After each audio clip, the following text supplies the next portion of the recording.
The atmosphere is a key environmental system and is necessary for life of every living thing on this planet.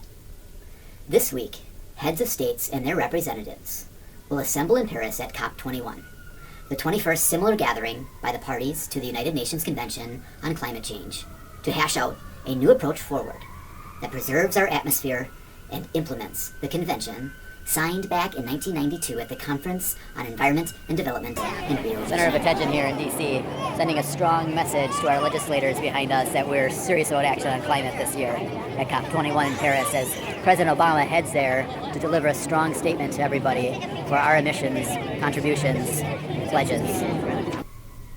Parties will agree to implement a pathway that limits dangerous anthropogenic interference in Earth's climate system. Climate change knows no national boundaries, and all humans play a role in the problem and the solutions. Unlike the past, the Paris Agreement will use a soft law approach for reducing global emissions based on nationally appropriate plans, where each nation determines their mitigation contribution. This bottom-up approach relies on peer pressure from social media and other sources as the main force to drive compliance. Drama, hey, Obama, we don't want no climate drama, hey, Obama, we don't want no climate drama, hey, Obama, we don't want no climate drama, hey, Obama, we don't want no climate drama, hey, Obama, we don't want no climate drama, hey, Obama, we don't want no climate drama, hey, Obama, we don't want no climate drama, hey, Obama. As the monitoring and review of nations' results will be adopted as the method used to drive ambition towards the world we want, where the atmosphere is safely returned to lower carbon concentrations. Parties to the convention have already agreed that a nation's unwillingness to decarbonize is a sign of weakness. Actions will be scrutinized and judged. Yet the field of sociobiology suggests cheating behavior is hardwired into our genes, like an instinct, and that certain epigenetic conditions or above-gene influences found within environments are what ultimately draws out the genetic tendency to cheat. Behaviors such as cheating are influenced by both genetic and epigenetic forces. My research proposes to conduct a literature review into sociobiology and cheating behavior observed in animal species to discover what can be inferred and applied towards fostering the best environment for international climate negotiations. This research helps discover what social conditions provoke our genetically predisposed behavioral propensity to cheat, and I will use the highly politicized case study of Volkswagen to support my thesis, which is, humans are pre-wired with the instinct to cheat, and therefore we must create social conditions that do not provoke this behavior, but rather enable a cooperative environment that buttresses against cheating. There are many avenues actors in international climate negotiations use to cheat.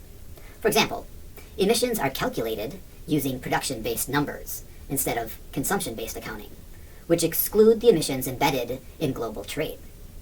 If a consumption-based methodology became standard, China's leading position in global emissions would suddenly tell a very different story.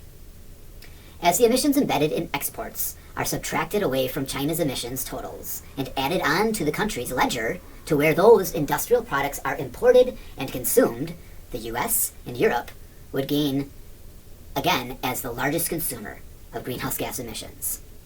Other ways nations cheat at climate commitments also involve methane leakages not being attributed to natural gas emissions, the baseline years nations choose to set their emissions pledges from, and the probabilities used to estimate likeliness of staying under 2 degrees centigrade. All of these can be manipulated to give a positive overtone. Are the 99%. We are the 99%. We are the 99%. We are the 99%. But the worst method of cheating in climate talks deals with environmental and intergenerational equity, and a new and potentially disastrous source of harm. And that's climate intervention, or simply geoengineering. Solar Radiation Management, Geoengineering, or SRM, plans to offset climate change by deliberately manipulating the atmosphere. The idea is to cool the atmosphere by regulating the amount of incoming solar radiation. As this study recently conducted by the U.S. National Academy of Sciences explored, reflecting sunlight to cool Earth. One way to do this is to inject tiny particles high into the stratosphere to reflect incoming sunlight. Now, SRM climate intervention is likely to have a rapid cooling effect and costs as little as a few $billions.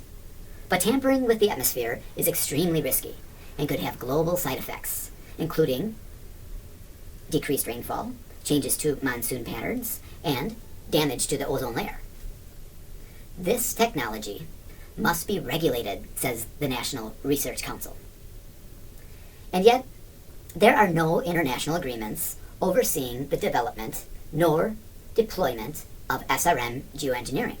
And so the IPCC is establishing a working group to establish governance of outdoor experimentation. What about exploring liability as a form of regulation? If countries were liable for damaging the atmosphere, this could deter them from recklessly engaging in SRM geoengineering. Countries are liable if they break international obligation. Are countries obligated under customary international law not to harm the atmosphere? What evidence is there to support this within existing international treaties and customary international law? What do current agreements, declarations, and international court decisions tell us about countries' obligation not to harm the atmosphere? Although there's a general responsibility not to hurt the environment, unfortunately, my research suggests that countries will not be liable if they harm the atmosphere. Now, this is a serious finding, as international law is failing to protect a key environmental system from harm. I propose a legal regime that not only regulates climate intervention, but protects the atmosphere as a whole. In conclusion, the atmosphere is fundamental for life on Earth, and international law fails to protect it from serious threats like geoengineering. And international climate agreements signed in Paris will pressure governments to act, increasing need to cheat. My research will help policymakers to fill this gap and protect the atmosphere for future generations. Thank you.